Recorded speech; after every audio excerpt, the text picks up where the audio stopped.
Alright, I'm back again.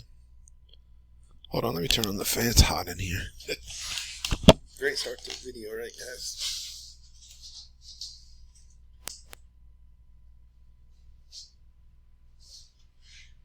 Of course, the fan's probably going to add noise. I think I saw one comment complaining about that once. He was like, "You sound like you're recording in a wind tunnel." The mic I use is just a cheapo one I got from Amazon for probably like $20, but then my first videos I had a whole lot of like wind noise, like breath noise, like my breath. So I found out you want to put this little foam thing over the top to muffle that. I did that. That's all I got going. I mean, I don't make enough videos or care enough to do too much. I thought about getting that. I think it's a Yeti Snow Globe or something. Some nice mic. It's like $60 or something, I think. I didn't get it yet though. Who knows if I ever will. Yeah, this seems to work somewhat okay. I'm sure I sound like crap and everything, but putting that like foam cover on the mic did reduce the like blowing breath noise, I guess. Now the video I wanted to make today, finally got an idea for one, is the Steam Deck, or something interesting to talk about. And you see it here, and I guess basically I just wanted to say that I think this thing is going to flop. I don't see how it's going to do well. Now, at first when I saw it, I was like, wow, that you know, like, this is so cool. But then, like, reality sets in. I didn't know what to make of it at first, but the more I thought about it, it's like, first of all, let's talk about pricing. They're making a big deal out of $399. That sounds great, doesn't it? $399. Disposable price, COVID inflation, it's through the roof. It's not even that much anymore. Dollars ain't worth the crap. You know, that's nothing. Well, but it's not really $399. It's one of the first things I wanted to talk about. 64 gigabyte eMMC. First of all, eMMC is kind of crap as far as speed. I wouldn't care, but 64 gigabytes, like, are they serious for Steam game, for PC games? Like, any kind of decent PC game is 100 gigabytes nowadays. That's not enough to hold one game. Like, I don't even know the point of that's SKU. But that means stock keeping unit, I think. It just means variation that goes in stores. If you don't know what SKU means, it's just a term video game nerds like me use. At first I thought it was nerdy too, but after a while I got so used to it, like typing it and stuff in online discussions, that now it's normal. But I realize some people may be like, SKU, what the hell, you nerd? Anyways, so first off, so I don't even know the point of that. So I can only imagine, like, okay, it's for real wimpy games. I don't know, maybe Terraria, you know, things like that. I don't know how many gigs Terraria is. Maybe Minecraft, you know, Tetris. There's only a few games that are even small enough to go in 64 gigabyte. You can't put anything like Control, Doom, these games that are being shown here. And then, so the real price is a minimum of $529, okay, plus tax. So it's going to be close to $600.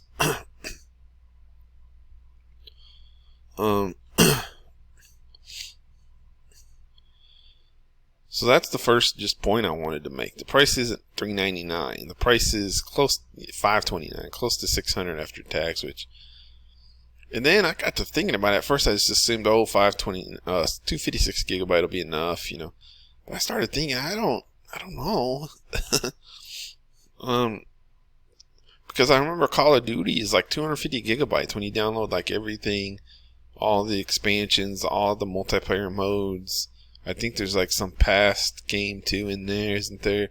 Like a remastered old version of one of the classic Call of Duties. But if you download everything that can possibly come with that game, I think it's I don't know if it's Warzone or Black Ops or whatever, whichever one. I think it's Warzone. I think it's the newest one. If you download all the modes and everything, it's 250 gigabytes on PC, I remember reading. So right there, you got like a certain amount of gigs going to be taken for your operating system and system overhead, and also whatever gigs they say. It's due to the way the numbers work with hard drives. The storage is less because they count it like 1024. I forget, but there's like a reason that hard drives are always smaller than their listed size. So that's really like 240 gigabytes probably. Has to do with like a bit versus byte conversion. They list the size in bytes or bits, but the games only take bytes or something. I forget. So 256 will be like 240. Then it'll be, I would assume, at least 20 for the OS and system crap. So you'll probably have like 220 free. So it wouldn't even hold Call of Duty. One game. Now, I don't play Call of Duty, and I don't really know of too many games that are more than 100 gigabytes. So 256 might be okay, but I don't know. Another question is whether they're going to have expandable storage, and I believe Steam said no. Now, of course, somebody could just break it open. Now, I wouldn't want to break that expensive ass thing open. It's probably sealed and whatnot. You might be able to, people were speculating you could pop it open and put a bigger hard drive in there, but that's only going to work if it's not soldered on. And I suspect it will be. So I personally don't think, and like I said, I would not want to be messing with this thing, some people will, of course, but I would rather keep it pristine and sealed. So, because like I said, there's probably some like steel around the edges here to keep water out and stuff. As soon as you pop it open, that's gone. So yeah, so 529 minimum, and really you might be looking at 649. I'd probably go with the 529. But man, that's, as soon as you buy 529, it might not be too long, and you're thinking like, man, I should have got the 512 version. Not enough room. So really, you're up to like $700. You probably need the 649 version, and then and it's the only one with anti-glare glass. So yeah, so you're talking like $700 after tax. I'm sorry, but you start thinking of things you can buy with $700. You can buy a Xbox Series X for $500. You can buy a nice laptop for around $500-600. My laptop costs like about $600, and it's nice. It's got a QLED screen and Core i5 and 8 gigabytes of RAM. I know that's not a ton nowadays. Touch screen, it's nice. You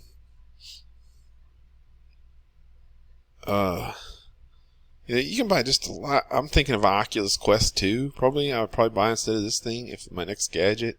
I'm kind of more interested in Oculus Quest 2 than this, Now, granted, I will say I'm going to be real negative in this video, but this thing is cool. And part of me, we're men. I don't know. There's this male thing of like, we like stuff. I'm into guns. If you look at my channel, I got a lot of. And the reason is the same reason I'm into electronics. I like stuff. And if you ever look and hold an AR-15, it is cool. That is one cool, slick machine. Just like this Steam Deck is a machine, and guys love machines. Some guys are really into cars. I'm not. I'm not into cars.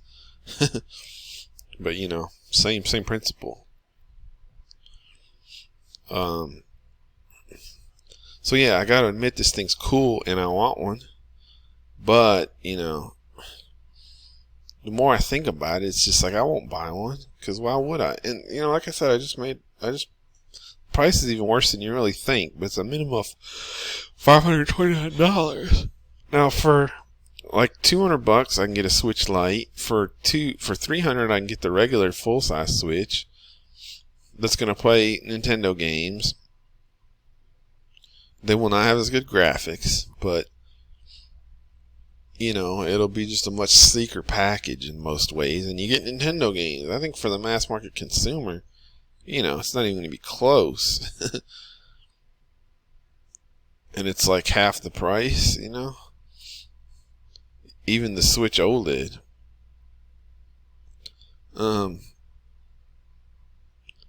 So yeah, that's now I can't tell if it's going to be comfortable or not just by looking at it. A lot of people were like, "Oh, the control placement is terrible. It's going to be terrible." I don't know. Is it? I don't know.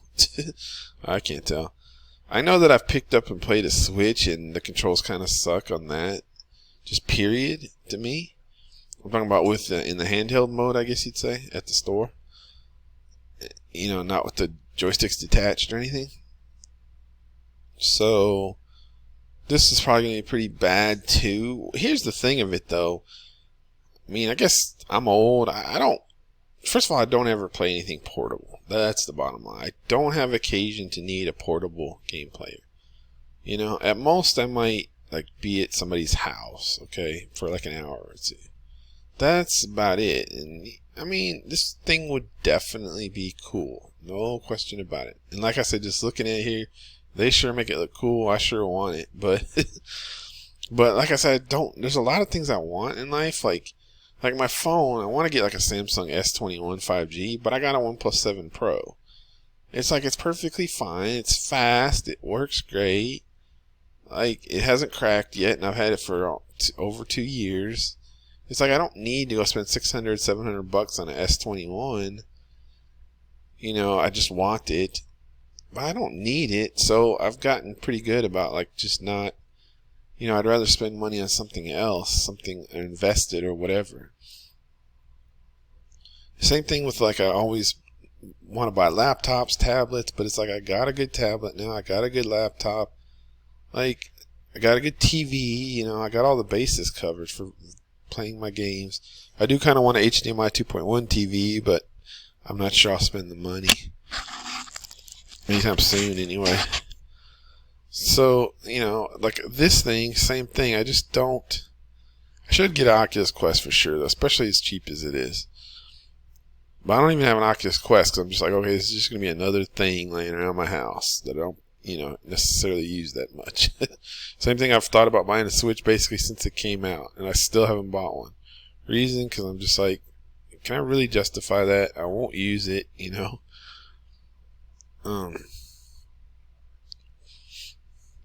So yeah, I just think, so this thing, am I going to, you know, yeah, I want it, but am I going to spend $600 on it? No. I don't have any use case for it. You know, maybe like going over to my parents' house or something. But how often does that happen? And while I'm there, I don't need to be playing video games. Like, be sociable. You know, it's not that often. You know, I mean, so it's like the more you dig into this thing, the more it's like, what's really the point? And I was just thinking you could hotspot off your phone and play it even in your car or something like that. Now, that is kind of cool. But yet again, I have to say, I'm not sure. Mainly, I'm thinking of this as a Destiny machine, because if you listen to my videos, I play tons and tons of Destiny. It's like my game.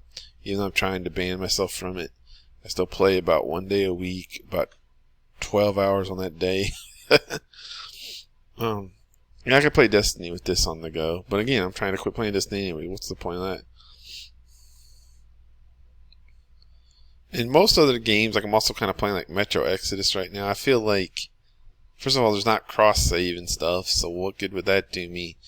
I'm playing Metro Exodus on my Xbox. You know, it's not like I can just pick it up and play it on my Steam Deck here.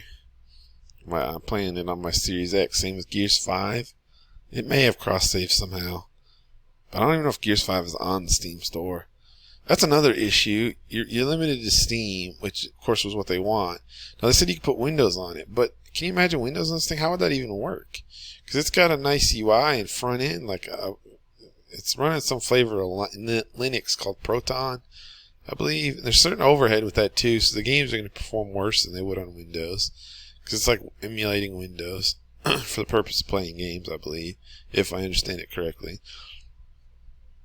It's not the whole thing. The more you think about it, like they said, oh, you can install Windows. You know, how would Windows even work? Like how, you know, it's not designed for this. It won't have these like UI and game tiles and all this. I mean, there may be like I guess you could just use Steam, and there may be a way to like use it on your Steam Deck and have it look like this or something. I don't know. But as far as just like actual Windows, you know, it's just how would you even navigate the menus and stuff? Windows is for a mouse and a keyboard. You don't have a mouse and a keyboard on this thing, you know? Yeah, I don't know. It's problematic if you ask me.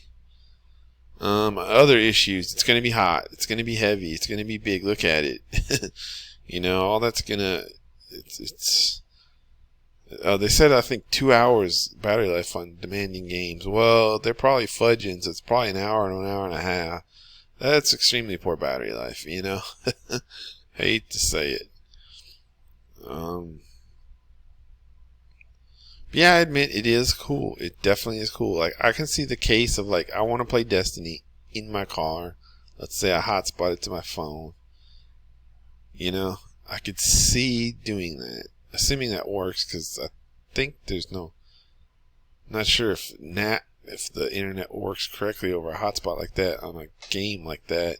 I think it does. You could do that with xCloud and everything like that, and I have played around with xCloud, Stadia, all those, but there's too much input. Like, I don't care what anybody says. For the multiplayer, which is my favorite part, there's just too much input lag, and that's never going to change because you can't change physics, you know? Although I read this post where this guy was like, oh yeah, you can pull forward your ports, and you can do this. He listed like 10 different things you could do to reduce the lag on like Stadia and stuff, but you know, it sounded too complicated for me. Especially since I never play those. But anyway, so yeah, it's gonna be hot, it's gonna be heavy. Oh, and the power, it's shockingly weak. It's 8 CUs of RDNA 2, this and that. Another thing I wanted to mention, I don't believe the display has HDR. It doesn't say that anywhere. And they showed Control playing on it. And I'm sorry, it looked really bland. I mean, it's 720p. You know, it didn't pop off the screen at all. The screen didn't look like it really popped. Now, this was just, you know, a video. So I'm sure the screen is decent quality. But, you know, the game just didn't pop at all to me. It wasn't really impressive. So, now, so you're not going to, the power is lacking. Now they're trying to make up for it by saying, oh, 720p. You know, it's got the same power per pixel at 720p as the Xbox Series X does at 4K. And I thought about that, and one guy had a great response to that on Reset Air. He was like, so I guess I'll just get a 1 pixel screen and I'll blow this thing out of the water with my, I forgot, Commodore 64 or something like that.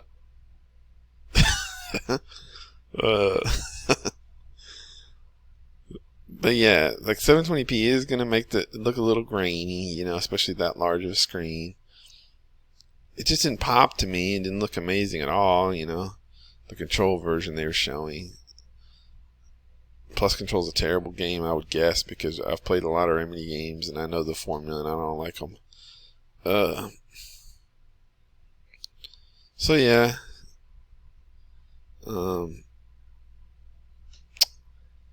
It seems really cool, and I admit it is cool, and I do want one, but I don't think I'm going to use one, and I don't think I would pay the price for it. You know, like if I was debating to get a cool gadget, I would not get this. I would get the Oculus Quest next, you know, or the Switch next, you know. I just would. And for this price, I'd think about getting me 120 hertz HDMI 2.1 TV, you know. Or even I was thinking a Radeon 6700 XT is on StockX for like $650, basically $700 after taxes and fees. That's comparable in price to this thing.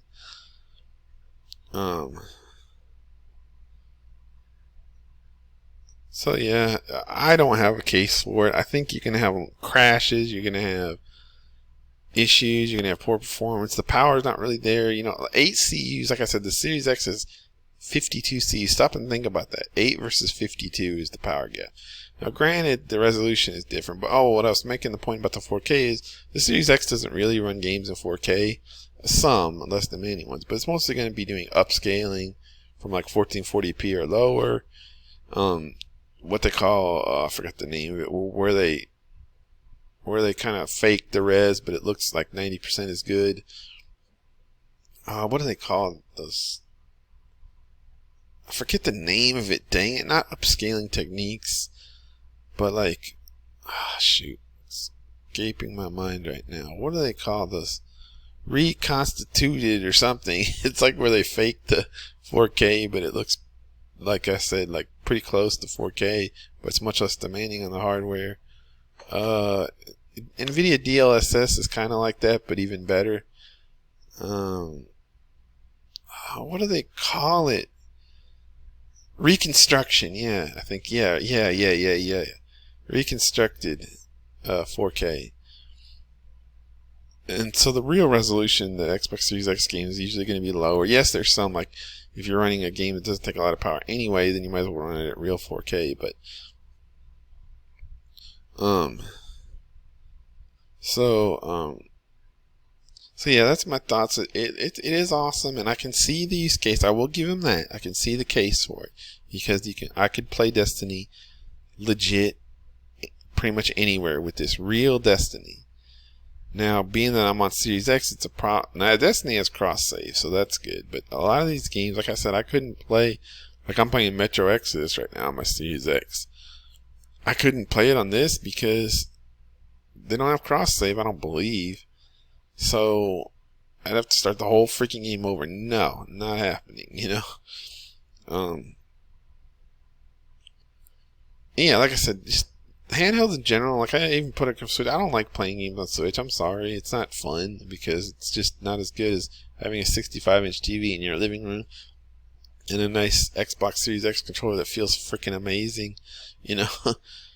And this is going to be the same as the Switch. It's not going to really be fun or easy to play. So that's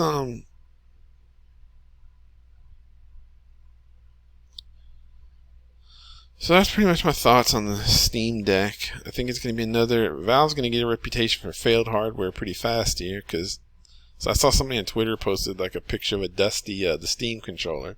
The Steam controller like covered in dust on like the top half of the picture, and this thing was on the bottom half. They're basically saying, yeah, I see where this is going. But yeah, that's my thoughts. You know, and they said like you can hook it up and use it as a PC. Well, you'd have to install Windows to do that, and I already talked about it. I don't see how Windows on this thing would be very easy to do or fun at all, you know, because it doesn't have the graphical user interface for it. As far as I know, maybe I'm missing something, you know, but so yeah, you could dock it and use it as a PC, but okay, then you're playing your games in 720p on a PC, you know. I don't know. I don't, you know, it seems awesome. And like I say, I will give them, I don't see it being a smash hit in any way, shape, or form, but I can see it. There's some sort of handheld called the WinGPD or something that people like, I think. I can see it easily, you know, it's probably going to be like 10 times better than that thing and priced better and stuff. So I could see it taking over that market, possibly. I could see it maybe having a niche market at best, but it's not going to be a mainstream hit in my opinion at all. I saw that, the website crashed with pre-orders. Well, everything, it's COVID time. Everybody's got free fake money from the government, stimulus, everything, you know. And plus, I saw in the reservations, it's like no, what do you call it? No obligation or whatever. You know, I think you do have to put a little deposit, but you know, until it ships, they're not going to charge you the full price. So it's like, why wouldn't you reserve one just in case you decide you want it later? You know. So yeah, so that's cool concept, but I don't know, you know, on that one. We'll see, but at best I could see it getting kind of a niche market, a small market, and being able to survive, maybe thrive a little bit, but at a low sales number, kinda, you know. But I don't see it becoming big.